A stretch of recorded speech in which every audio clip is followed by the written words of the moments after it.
I still smell palm oil and blood when the light goes out. It happened during the dry season 3 years ago. I was living in my mother's village in eastern Nigeria. I had just finished secondary school and was helping her sell food while waiting for admission.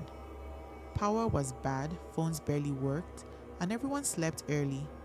At night, the bush felt close. Too close. I was coming back late from the stream. I had stayed longer than I'd planned because I met an old school friend. By the time I left, the moon was thin and the path was dark. I wrapped my scarf tighter around my chest and held my torch low so the light wouldn't carry far. Halfway homewards, I heard singing.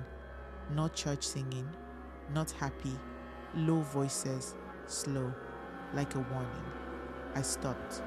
As a woman, you are taught early not to draw attention at night.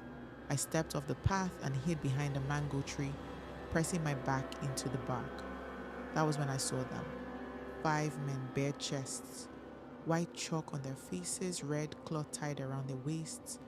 One of them carried a machete, another held a small goat by the legs. The goat was quiet, too quiet. They were not strangers, I knew 3 of them. One sold palm wine, one fixed motorcycles. One used to greet me every morning and call me my daughter.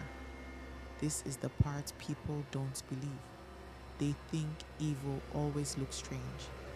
It doesn't. I covered my mouth with my hand as they passed. One of them stopped and turned his head. "Someone is here," he said. My knees weakened. I thought of my mother.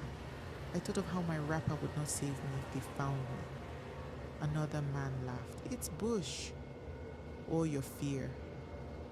They moved on. I waited until my legs stopped shaking before stepping back onto the path. I did not run.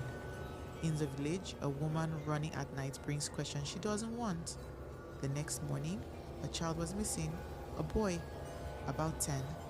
His name was Sadiq. He used to help his mother sell groundnuts. He always greeted me shyly when I passed. By afternoon, the whole village was out. Women left their pots on the fire. Men searched the bush. Some people said the boy ran away. Some said he drowned. An old woman spat on the ground and said, "This is not normal." No one asked her to explain. That evening, they found goat blood near the old shrine by the silk cotton tree. I said nothing. That night, I slept beside my mother like a child. Still, the dreams came. Every night I saw Sadiq standing at the foot of the bed. He never spoke. He just looked at me. After days of this, my mother noticed. "You are not eating," she said. "Like, what did you see that night?" I told her everything. She closed the door and held my hands. "You were exposed," she said. "And you are a girl. They noticed you." She took me to an elderly woman known for seeing things others ignore. The woman looked at me for a long time. "You saw them," she said, "and now silence is sitting on your chest." I asked if I would die. She shook her head. "No, but fear stays longer in women." Days later, one of the men died, the palm wine seller. They said it was sickness, but his eyes were wide open when they found him. Another fell ill, then another. People started whispering.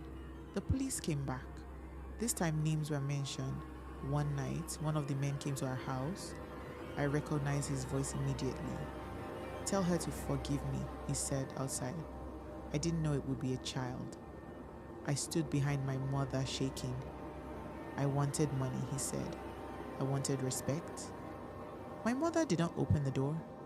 The man disappeared the next day. I left the village soon after. In the city, life is loud, but when the power goes out and the room goes dark, I remember. This is what people don't like to admit. Sometimes evil is not a spirit. Sometimes it is men who believe they are entitled to blood.